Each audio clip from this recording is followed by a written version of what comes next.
Du coup du sombrero à courir avec le ballon sur la tête, voici les 12 choses interdites au football. Et pour commencer, un style de coup franc tellement fou qu'il a été interdit à vie au football. Numéro 12. En 1970, le match de championnat entre Coventry et Everton est devenu le sujet brûlant du football à cause d'un seul acte. Alors que les joueurs de Coventry se tenaient autour du ballon, tout le monde s'attendait à un tir au but. Soudain, Willie Carr saisit le ballon entre ses talons et le fit bondir dans les airs et puis...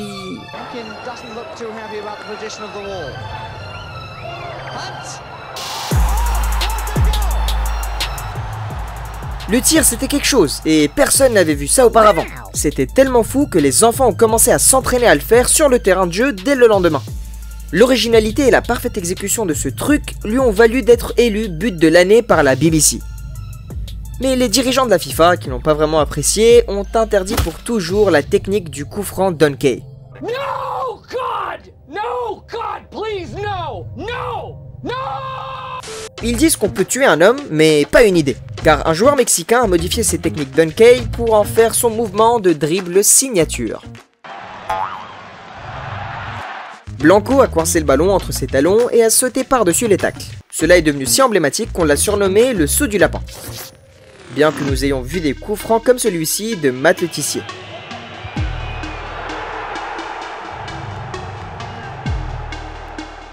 Bon, nous ne verrons jamais quelque chose d'aussi fou que le coup franc de l'âne encore une fois.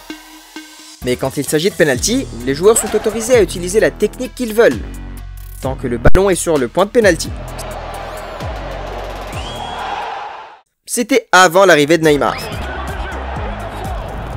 Quand Neymar a fait ses débuts à Santos, il a immédiatement pris d'assaut la ligue brésilienne.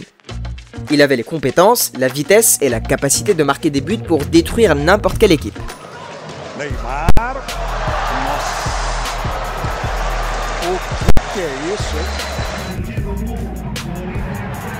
Un jour, en parlant avec ses amis, Neymar a fait une découverte. Il n'y avait aucune restriction sur la façon dont un joueur pouvait tirer des pénaltys. Cela a allumé une ampoule dans son cerveau et il s'est immédiatement précipité vers le terrain d'entraînement. Le résultat fut celui-ci.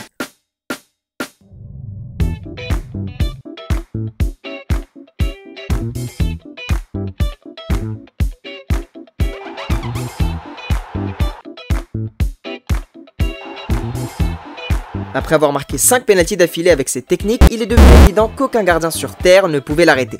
Pour empêcher d'autres joueurs de copier cela, la FIFA a convoqué une réunion d'urgence et l'a interdit. Depuis, Neymar a trouvé de nouvelles techniques pour embarrasser les gardiens.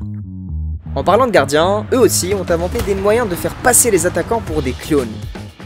Après avoir assez vu Neymar et ses coéquipiers, les gardiens se sont mis d'accord pour que chaque fois qu'un joueur s'apprêtait à tirer un penalty, il ferait tout pour le déstabiliser. Nous voyons chaque gardien pointer du doigt le joueur avant de couper au penalty raté. Nous avons vu Cristiano Ronaldo succomber à cette tactique.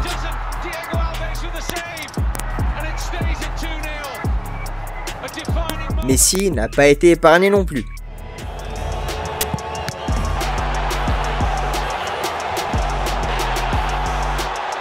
Benzema.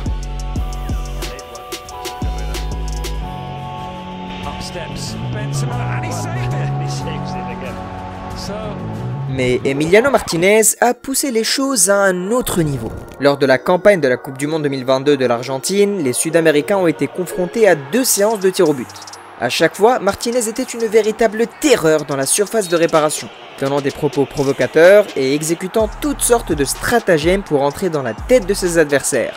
Incroyablement, cette tactique a fonctionné puisqu'il est devenu le héros de l'Argentine. Voyant que cela donnait un avantage injuste aux gardiens, les décideurs ont convoqué une nouvelle réunion et proposé un ensemble de modifications de règles. Ils ont dit que les gardiens doivent rester sur la ligne face aux tireurs entre les poteaux sans toucher les poteaux, la barre transversale ou le filet du but, jusqu'à ce que le ballon soit frappé. Ils ont également déclaré que les gardiens ne doivent pas agir de manière à manquer de respect pour le jeu et l'adversaire, en distrayant injustement le tireur. Et enfin, les gardiens doivent laisser une jambe sur la ligne lorsqu'ils plongent pour bloquer un penalty. Zut, cela signifie que nous ne verrons plus jamais un cours magistral de Martinez. Mais juste au moment où vous pensiez que la FIFA en avait fini, ils s'en sont pris à l'un des mouvements les plus emblématiques de l'histoire. En tant que fan de football, nous aimons voir les joueurs accomplir des dribbles et des gestes techniques. Cela ajoute du piquant à un match de football déjà passionnant. Que ce soit dans FIFA ou dans la vraie vie, le coup du sombrero est magnifique à regarder lorsqu'il est exécuté parfaitement. Mais pour une raison quelconque, la FIFA ne semble pas l'apprécier autant. Tout a commencé lors d'un match entre Barcelone et l'Atlético Bilbao. Neymar a tenté un coup du sombrero, mais a failli être agressé par les joueurs de Bilbao.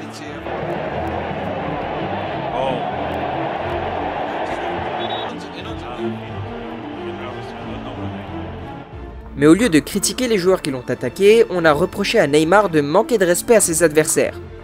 Il l'a refait contre Celta Vigo et a été fortement critiqué aussi.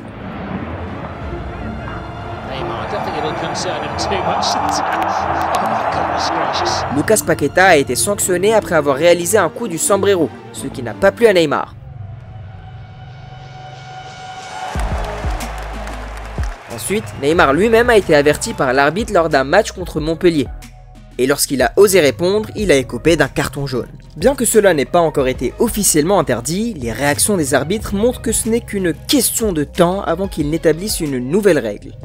Et en parlant de règles, vous pourriez recevoir un carton jaune juste pour avoir passé le ballon à votre gardien.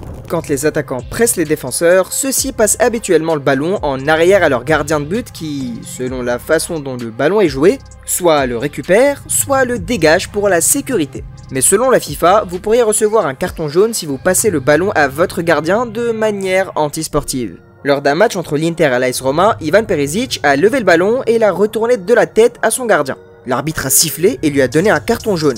Perisic a été choqué par cette décision, mais je suis sûr qu'il ignorait que ce geste était interdit. C'est considéré comme de la triche lorsqu'un joueur frappe le ballon et le passe de la tête au gardien, ce qui mérite automatiquement un carton jaune.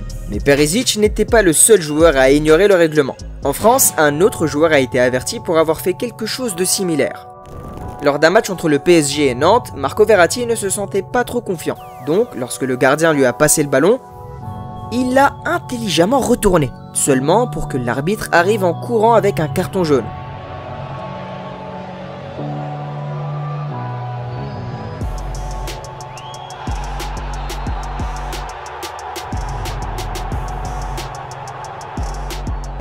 Zut, je dois vérifier cette règle rapidement car j'ai du mal à comprendre pourquoi.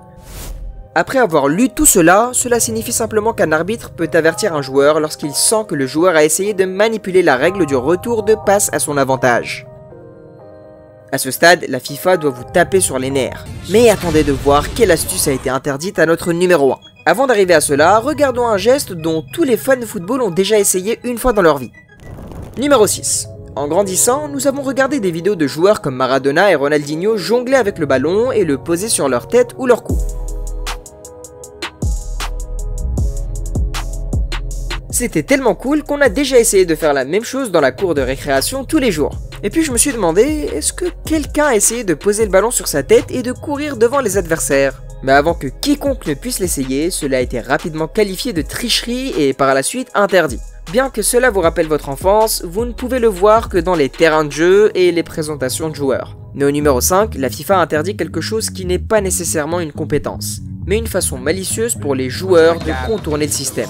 Numéro 5. Quand une équipe gagne un match de football, il y a cet esprit bizarre qui envahit toute l'équipe. Vous commencez à voir les gardiens prendre trop de temps pour effectuer un dégagement au 6 mètres.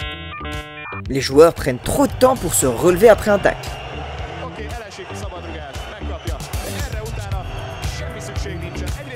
On a même vu Mbappé essayer d'être malin.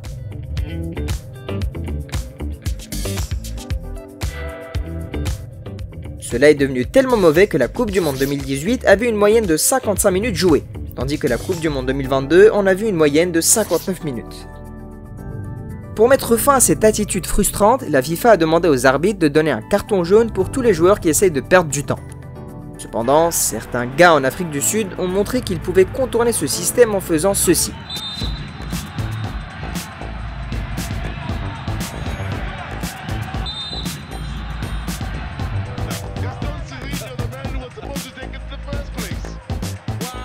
Ils ont donc opté pour des temps additionnels plus longs, et c'est pourquoi nous avons vu des prolongations de 8 minutes et même de 14 minutes. Mais cela n'a pas non plus fonctionné. Ils ont mis une horloge avec arrêt et redémarrage comme en NBA, mais cela ne semble pas sensé. Cependant, la MLS a pris les devants en introduisant de nouvelles règles pour la saison. Numéro 1, les joueurs devront quitter le terrain pendant 2 minutes s'ils restent au sol plus de 15 secondes, sauf pour les blessures à la tête, les blessures des gardiens de but et toute autre blessure grave. Numéro 2, les joueurs qui sont remplacés doivent quitter le terrain en 10 secondes, sinon le joueur entrant sera retardé d'1 minute avant de pouvoir entrer. Si ces règles fonctionnent, nous pourrions voir une adoption généralisée dans d'autres ligues. Bien que le temps perdu puisse être perçu comme une ruse, notre choix numéro 4 est une stratégie que tout le monde déteste. Numéro 4. Les footballeurs ont montré qu'ils pouvaient tout faire pour gagner un match.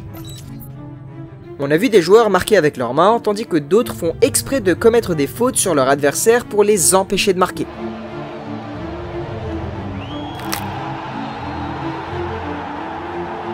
Cependant, une forme de tricherie qui est universellement détestée est la simulation. A l'époque, les joueurs tombaient sous un contact minimal ou inexistant dans la surface de réparation juste pour obtenir un penalty. Cela est devenu si courant que la FIFA a dû créer une règle stipulant que toute personne prise en flagrant délit de simulation recevrait un carton jaune. Mais créer la règle était une chose, l'appliquer s'est avéré difficile. Les joueurs étaient tout simplement trop malins. Et puis en 2017, la FA de la Première Ligue a décidé que c'en était assez. Donc elle a créé un panel pour réviser les incidents de simulation et interdit aux joueurs fautifs de jouer pendant 2 matchs.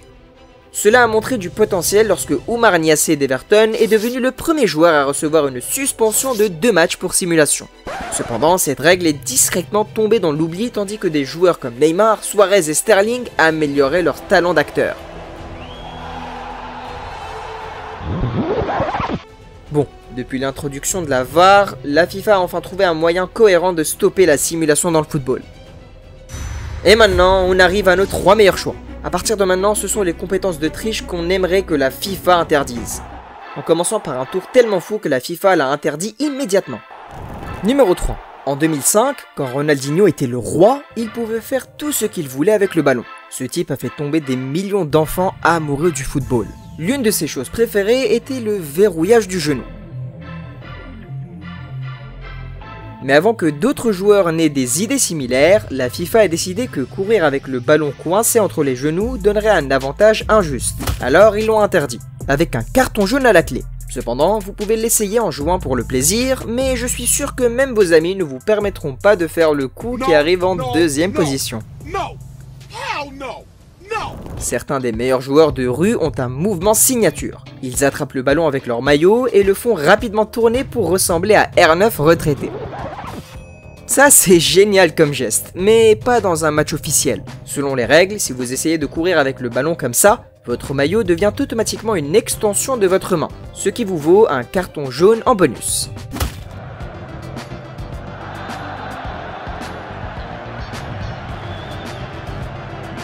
Mais célébrer de cette façon pourrait valoir une sanction aux joueurs. Mais ce qui arrive au numéro 1 a conduit à une interdiction de football de 4 mois pour un joueur. Au début des années 2000, lorsque Ronaldinho, Zidane, R9 et Henry faisaient sensation en Europe, Kerlon, dans la ligue brésilienne, a trouvé un moyen de se faire un nom. Il lançait le ballon sur sa tête et continuait à le faire rebondir tout en courant devant les défenseurs. Cette technique, connue sous le nom de dribble du phoque, était si impressionnante qu'il est devenu une sensation du jour au lendemain. Mais il y avait un problème. Les défenseurs ne pouvaient pas récupérer le ballon en toute sécurité. Alors ils ont eu recours aux fautes, aux coups de coude et parfois même aux coups de tête. Lors d'un match de championnat entre l'Atlético Mineiro et Cruzeiro en 2007, l'équipe de Kerlon, Cruzeiro, menait 4-3, mais avec quelques minutes restantes à jouer, Kerlon a décidé de faire son mouvement signature et bam!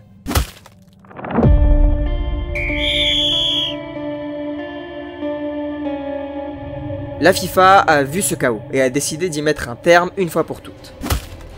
La FIFA pourrait bien gâcher le jeu avec toutes ses règles, mais ce n'est rien comparé aux fois où les arbitres ont ruiné le football. Je parle de matchs truqués et d'arbitrage aveugle.